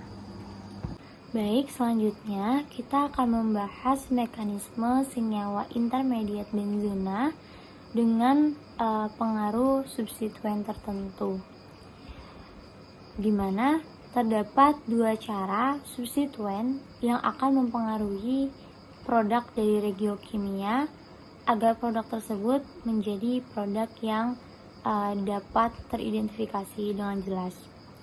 Untuk cara yang pertama yaitu regiokimia pembentukan ikatan tangkap 3 akan terkait dengan substituen Y ketika kelompok pengganti yang diinisialkan dengan X tersebut berada pada posisi meta terhadap substituen seperti yang ditunjukkan pada gambar di samping, di mana hal ini hanya berkaitan dengan susunan meta dalam reaktan, karena susunan orto dan para dari substituen dan luar kelompok hanya dapat menghasilkan satu pengaturan regiokimia dalam zat antara benzona. Selanjutnya, untuk cara yang pertama tersebut akan dilihat dari susunan reaktan yang terbagi menjadi 3 posisi, yaitu orto, meta, para, di mana reaktan meta ini akan menghasilkan 3 produk dengan 3 susunan, yaitu susunan orto, meta, dan para, dan reaktan orto dan para hanya akan menghasilkan 2 produk, di mana reaktan dengan susunan orto akan menghasilkan produk dengan susunan orto dan meta, sedangkan reaktan dengan susunan para akan menghasilkan susunan produk meta dan para seperti pada gambar sebelah kiri yang ditunjukkan. Terdapat 3 poin, di mana poin A merupakan reaktan dengan susunan orto, lalu akan menghasilkan 2 produk yang berposisi orto dan meta ketika setelah direaksikan. Lalu pada poin B menunjukkan reaktan dengan posisi para yang akan menghasilkan 2 produk dengan susunan meta dan juga para. Lalu untuk poin C akan menghasilkan 3 produk orto, meta, para dari sebuah reaktan yang berposisi meta, sehingga akan menghasilkan 3 produk tersebut. Lalu terdapat aspek lain yang harus diperhatikan dalam substituen FX ini, di mana keasaman hidrogen akan mempengaruhi regiokimia tersebut, di mana ketika substituen Y adalah penelik elektron, maka akan menghasilkan regioisomer B yang ditunjukkan pada gambar sebelah kanan pada bingkai, di mana regioisomer B akan lebih disukai karena hidrogen yang berposisi orto terhadap substituen adalah yang paling asam. Sedangkan jika substituen adalah pemberi elektron, maka regioisomer A pada gambar yang di sebelah kanan tersebut akan lebih disukai karena hidrogen yang lebih jauh merupakan substituen yang paling asam. Lalu untuk langkah yang kedua, efek substituen yang diharapkan yaitu regiokimia penambahan nukleofil ke ikatan angka 3, di mana dengan substitusi orto dalam reaktan, ikatan angka 3 akan dapat mengalami penambahan nukleofil untuk memberikan produk orto atau para atau meta. Lalu gugus penarik elektron akan mengarahkan penambahan nukleofil tersebut untuk menempatkan karbanion sesegera mungkin ke EWG. Nukleofilik dan elektrofilik untuk substitusi aromatik ada juga mekanisme secara radikal, karena cincin benzena dapat mendelokalisasi radikal anion, di mana mekanisme rantai radikal ini disebut dengan SRN1 atau substitusi radikal nukleofilik. Jika dilihat pada gambar,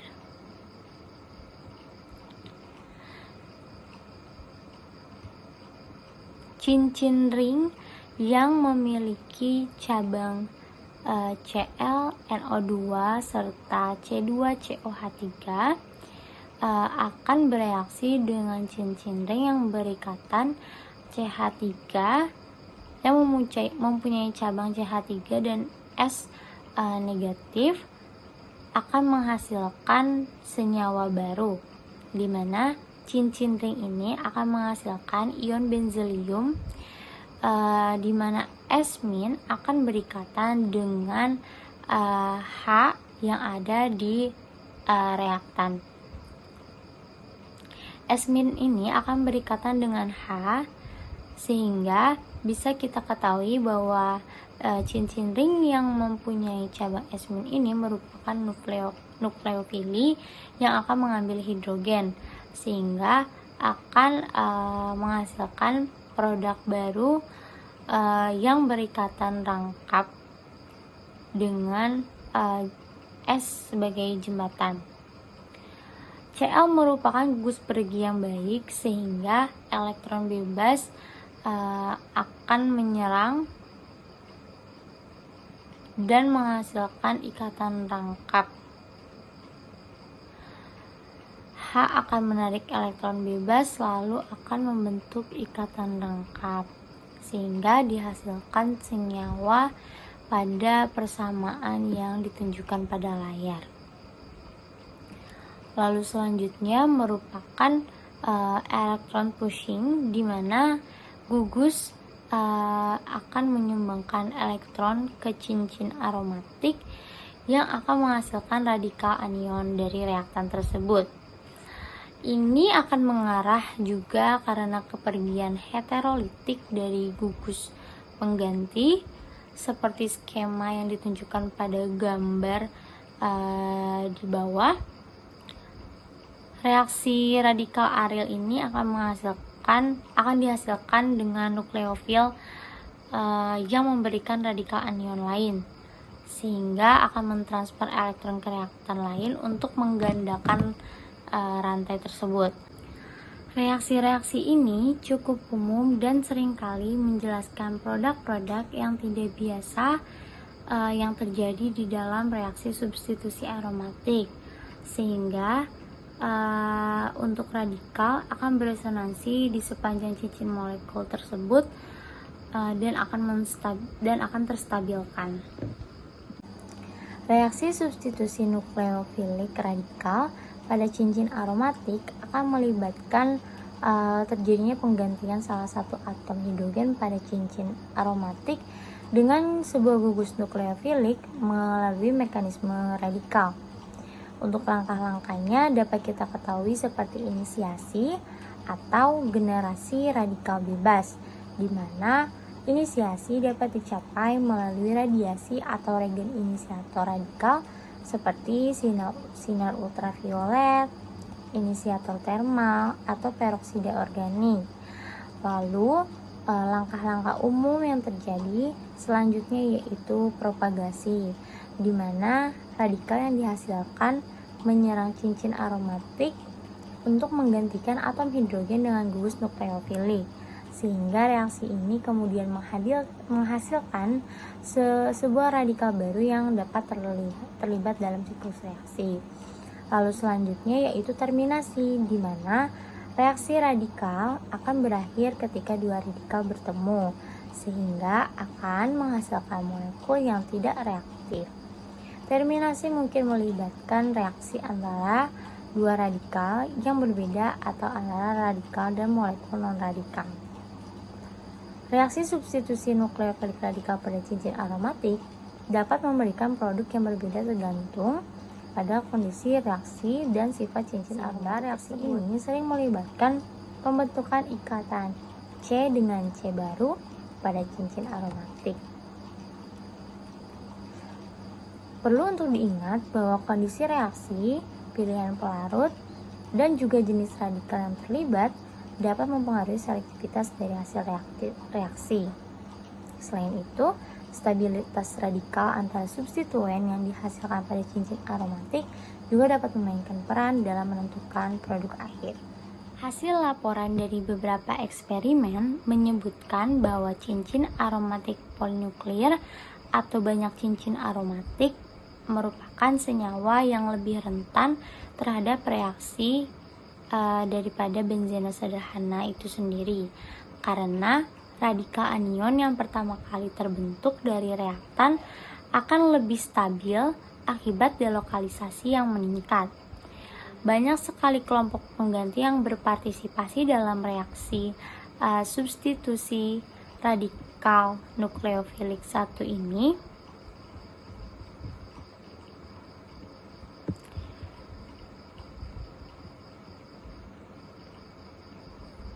Yang terjadi pada cincin aromatik termasuk F, Cl, Br, I, SpH dan juga NR3+, sehingga kelompok pengganti ini diperlukan untuk nukleofil dengan potensi oksidasi yang cukup rendah untuk memberikan transfer elektron yang akan menyebabkan keuntungan pada cincin aromatik tersebut. Mekanisme ini juga dapat diinisiasi dengan elektron terlarut dalam amonia secara elektrokimia atau dengan transfer elektron yang diberikan secara UV. Pada subbab ini, reaksi substitusi nukleofilik radikal atau SRN1 akan dibandingkan dengan benzena sederhana, di mana polinuklear cincin aromatik akan lebih rentan terhadap reaksi substitusi nukleofilik radikal. Hal ini disebabkan oleh stabilitas yang lebih tinggi dari radikal anion yang pertama kali terbentuk pada cincin aromatik polinuklear, yang hal ini disebabkan oleh peningkatan dari adanya delokalisasi elektron. Cincin aromatik polinuklear memiliki elektron yang lebih mudah untuk terdelokalisasi di sepanjang cincinnya, sehingga radikal anion yang terbentuk akan menjadi lebih stabil. Stabilitas ini akan meningkatkan kemudahan reaksi substitusi nukleofilik radikal. Banyak kelompok pemisah atau living group yang dapat berpartisipasi dalam reaksi SRN1 pada cincin aromatik seperti yang telah saya sebutkan di awal, termasuk F, Cl, Br, I, SpH, dan NR3+, di mana living groups ini akan meninggalkan molekul setelah terjadinya substitusi nukleofilik radikal terjadi. Selain itu, mekanisme ini memerlukan nukleofil dengan potensial oksidasi yang cukup rendah untuk memberikan transfer elektron yang dapat menguntungkan ke cincin aromatik, sehingga potensial oksidasi yang lebih rentan memungkinkan nukleofil untuk menyumbangkan elektronnya dengan mudah. Reaksi SRN1 pada cincin aromatik dapat diinisiasi oleh elektron terlarut dalam amonia secara elektrokimia atau melalui transfer elektron yang diinduksi oleh suatu cahaya. Halo, sebelumnya perkenalkan saya Nabila Hana Astari dengan NIM G44012111016. Pada kesempatan kali ini, saya akan memaparkan tentang reaksi substitusi aromatik radikal. Reaksi substitusi aromatik radikal merupakan suatu jenis reaksi kimia di mana suatu gugus fungsi pada cincin aromatik digantikan oleh sebuah radikal. Radikal adalah spesies reaktif yang memiliki elektron tidak berpasangan. Reaksi ini dapat melibatkan berbagai jenis senyawa aromatik seperti benzena, toluena, atau senyawa aromatik lainnya. Berikut adalah langkah-langkah umum yang terlibat dalam reaksi substitusi aromatik radikal. Yang pertama ada inisiasi. Reaksi dimulai dengan inisiasi di mana molekul awal dipecah menjadi radikal. Ini dapat dicapai melalui penggunaan panas atau inisiator radikal seperti peroksida. Yang kedua ada propagasi. Setelah terbentuknya radikal awal, radikal ini dapat berinteraksi dengan senyawa aromatik. Yang selanjutnya ada terminasi. Reaksi radikal dapat berakhir melalui proses terminasi, di mana dua radikal bertemu dan membentuk molekul yang tidak reaktif. Seperti yang pada umumnya kita ketahui bahwa reaksi radikal akan menginisiasi atau berpotensi menjadi reaksi berantai. Namun, pada reaksi substitusi aromatik radikal ini, reaksi radikal tidak berlanjut karena terstabilkan oleh struktur aromatiknya. Sebaliknya, penambahan radikal diikuti oleh eliminasi radikal. Mari kita lihat mekanisme berikut.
Dalam reaktan, terdapat benzen dan molekul radikal yang kemudian akan bereaksi sebagai berikut. Posisi radikal akan terstabilkan oleh struktur aromatis. Struktur resonansi ini merupakan senyawa intermediate radikal. Reaksi substitusi aromatik radikal ini cenderung lebih kompleks dan sulit diatur dibandingkan dengan reaksi substitusi aromatik elektrofilik atau nukleofilik. Hal ini karena radikal cenderung bersifat reaktif dan sulit dikendalikan. Beberapa faktor yang mempengaruhi reaksi ini diantaranya jenis radikal dan kondisi reaksinya. Perlu diingat bahwa kondisi reaksi, jenis radikal, dan senyawa aromatik yang terlibat dapat bervariasi tergantung pada kebutuhan reaksi kimia tertentu. Reaksi substitusi aromatik radikal sering digunakan dalam sintesis organik untuk menghasilkan senyawa dengan struktur tertentu. Kemudian, reaksi substitusi aromatik radikal memiliki dorongan elektron. Penting bagi kita untuk memahami konsep dorongan elektron yang terlibat dalam reaksi substitusi aromatik radikal. Dalam konteks reaksi ini, kita akan fokus pada tahap-tahap propagasi di mana radikal bereaksi dengan senyawa aromatik. Substitusi aromatik radikal bertahap melibatkan zat antara radikal yang memiliki beberapa struktur resonansi. Abstraksi hidrogen pada karbon, di mana radikal ditambahkan membutuhkan radikal lain atau zat pengoksidasi. Reaksi dan dorongan elektron yang tepat ditunjukkan pada gambar berikut. Hidrogen dapat putus akibat adanya radikal lain atau agen pengoksidasi ketika hidrogen tersebut diambil oleh radikal lain. Elektron tak berpasangan dari H akan membentuk ikatan rangkap dengan radikal di dalam struktur sehingga dapat menghentikan reaksi berantai yang umumnya terjadi pada reaksi radikal. Fenomena ini dapat menguntungkan pada beberapa kasus, misalnya minyak goreng yang diberikan vitamin E untuk mencegah reaksi radikalnya yang dapat menyebabkan minyak goreng berbau tengik.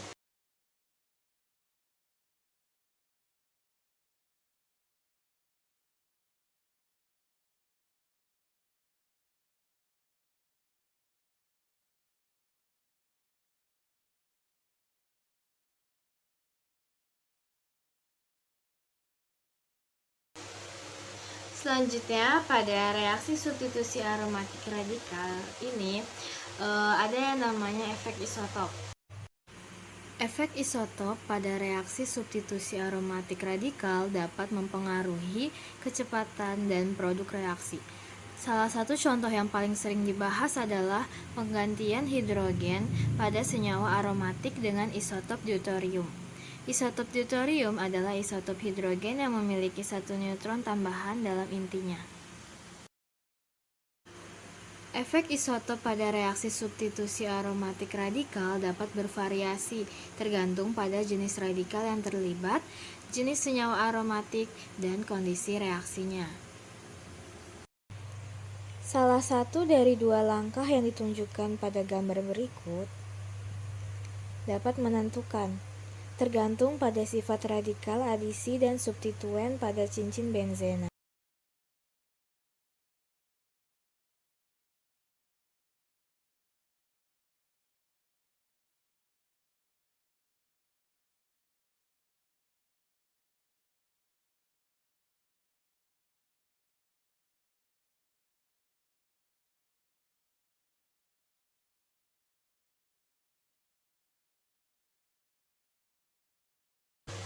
Step pertama pada mekanisme substitusi aromatik radikal itu umumnya merupakan reaksi reversibel. Dilanjutkan step kedua, yaitu dorongan elektron hidrogen yang merupakan reaksi irreversibel.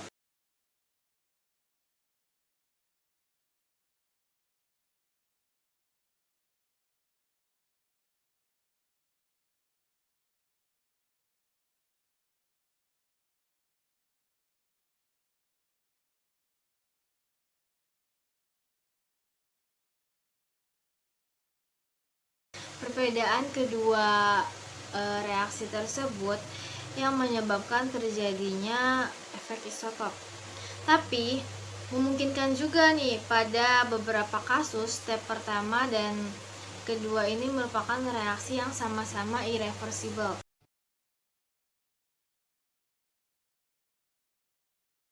Akibatnya pada mekanisme reaksi tersebut tidak memiliki efek isotop.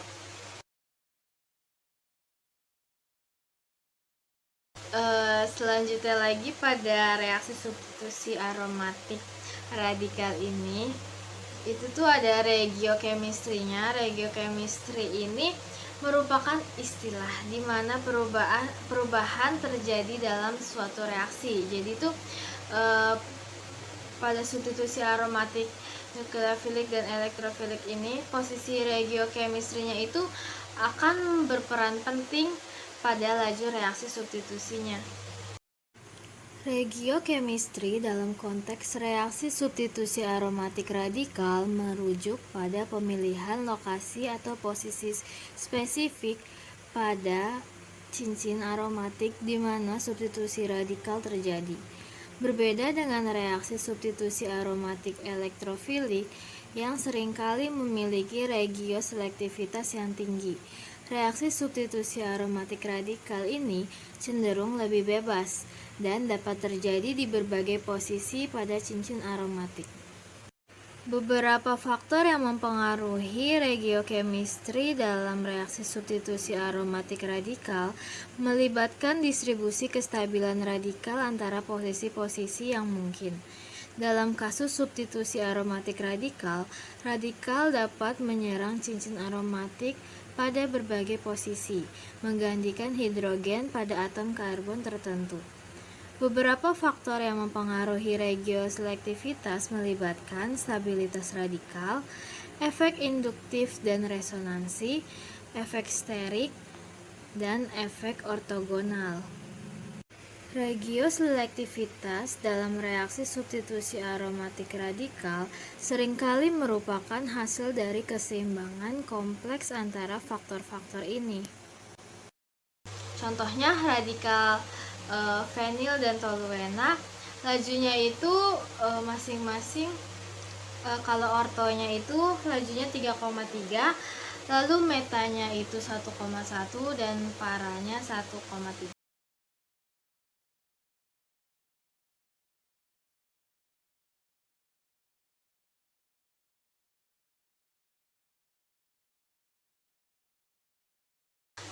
Contoh lain pada radikal fenil dan nitrobenzen, posisi ortonya 9,4, metanya 1,2, dan paranya 9,1.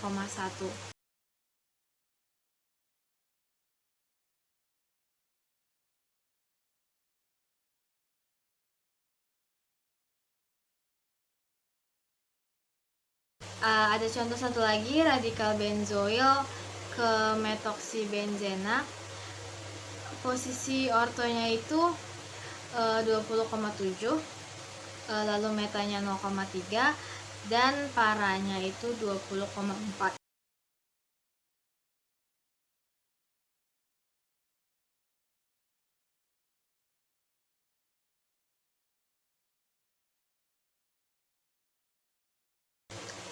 Bisa dilihat dari ketiga contoh tersebut, artinya posisi orto dan para pada reaksi substitusi aromatik radikal ini lebih disukai atau lebih dominan dibandingkan posisi metanya.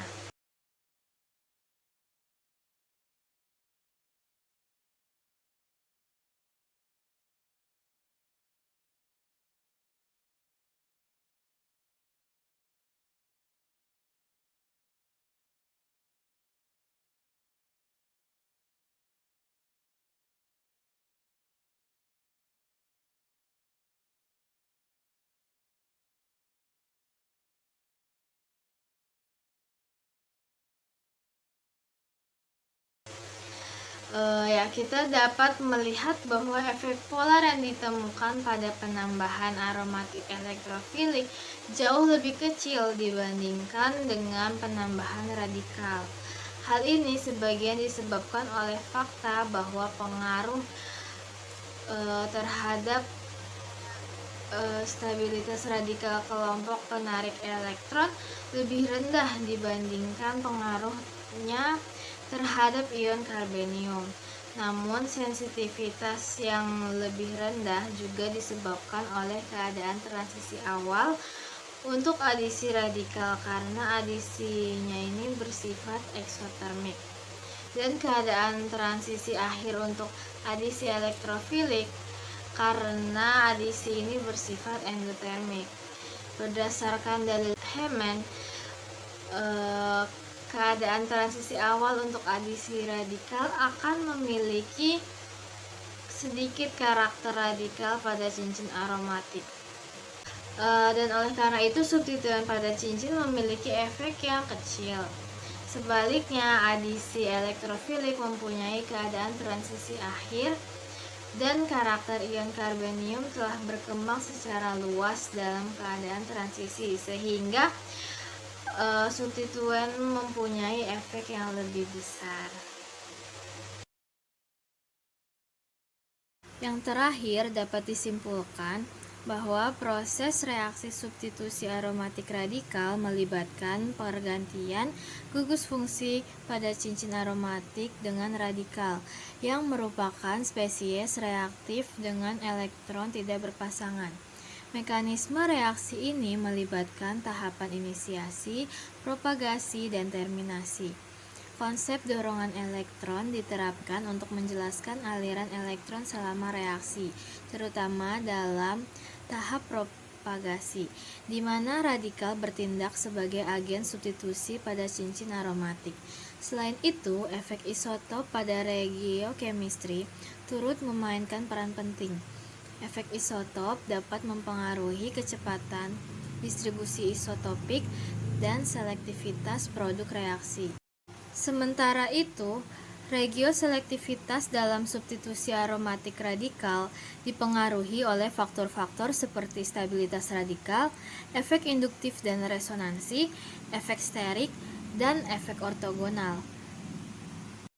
Sekian dari saya, kurang lebihnya mohon maaf. Wassalamualaikum warahmatullahi wabarakatuh. Sekian presentasi dari kelompok kami. Kurang dan lebihnya mohon dimaafkan. Terima kasih. Wassalamualaikum warahmatullahi wabarakatuh.